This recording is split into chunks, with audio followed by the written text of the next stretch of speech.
চলুন আজকে আবার একটি পুরনো দিনের রান্না আমরা দেখে নিই। এটা হলো কাঁচকলার কোপ্তা কারি। এর জন্য প্রথমে দুটো কাঁচকলার একটি আলু সেদ্ধ করে নিয়েছি লবণ আর হলুদ দিয়ে। আর এরপর মশলা পেস্ট করে নিচ্ছি, 3টে শুকনো লঙ্কা, একটা গোটা টমেটো, অল্প পরিমাণ জিরে, জল দিয়ে মিক্সিতে পেস্ট করে নিলাম। আর লাগবে সামান্য আদা বাটা, যেটা আমার আগে থেকে বাটা ছিল, তার জন্য নতুন করে আর আমি এটিকে পেস্ট করে নিই।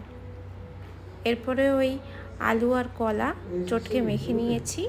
এরপরে দিচ্ছি গুঁড়ো মশলা, অল্প ধরে গুঁড়ো হাফ চামচ মতো জিরে গুঁড়ো,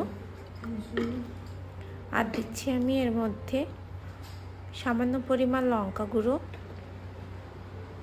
স্বাদ মতো লবণ আর অল্প পরিমাণ হলুদ দিয়ে এগুলোকে প্রথমে চটকে মেখে নেব।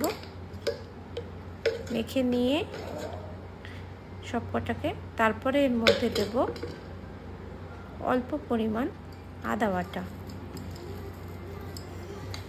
আদা বাটা দিয়েও মেখে নেব। মেখে নেওয়ার পর এরপর এতে বাইন্ডিংয়ের জন্য বা আঠালো ভাব আনার জন্য একটু আমি দেব কর্নফ্লাওয়ার। আপনাদের কাছে যদি ঘরে কর্নফ্লাওয়ার না থাকে চাইলে ময়দাও ব্যবহার করতে পারেন। দিয়ে সব কিছুকে একসঙ্গে ভালো করে মেখে নেব বড়ার আকারে গড়ার জন্য। এগুলোকে ভাজার জন্য কড়াই আমি সর্ষের তেল গরম করে নিয়েছি।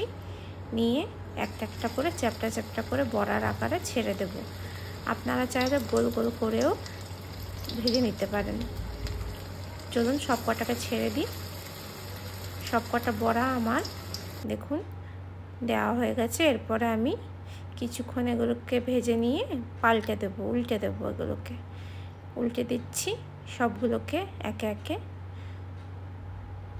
সবগুলো আমরা উল্টিয়ে দিয়ে লাল লাল করে 2 পিঠ ভেজে নেব।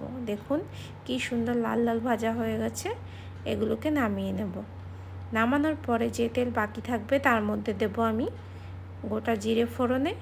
তারপরে আমি চৌকো করে আলু কেটে রেখেছিলাম, সেই আলুগুলোকে এর মধ্যে দিয়ে দেব। আলুগুলো দিয়ে অল্প লবণ হলুদ দিয়ে আলুগুলোকে আমি লাল লাল করে ভেজে নেব।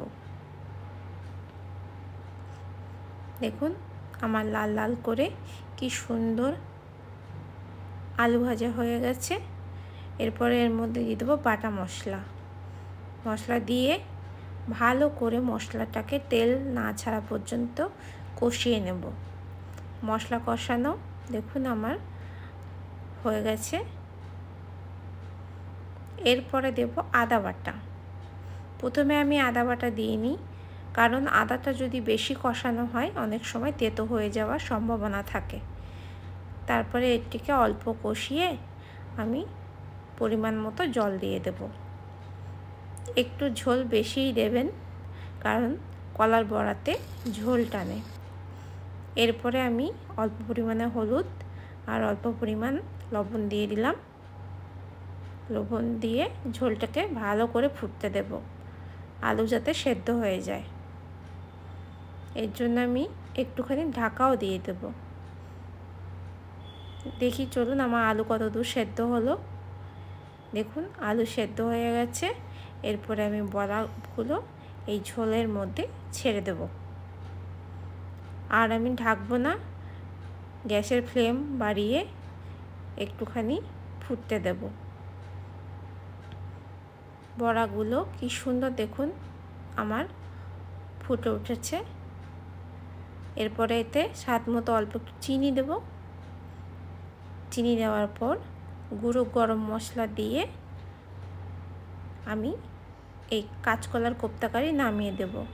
অনেক সময় নিরামিষ দিনে একঘেয়েমি রান্না খেতে খেতে মনে হয় নতুন কিছু খেতে, তখন এরকম কাঁচকলার কোপ্তা কারি বানিয়ে দেখবেন, খুব ভালো লাগবে। এটি অনেক পুরনো দিনের রান্না। আমি আমার মায়ের কাছে শিখেছিলাম। আজ তো মা নেই। এটি রান্না করার সময় মায়ের কথা খুব মনে পড়ছিল।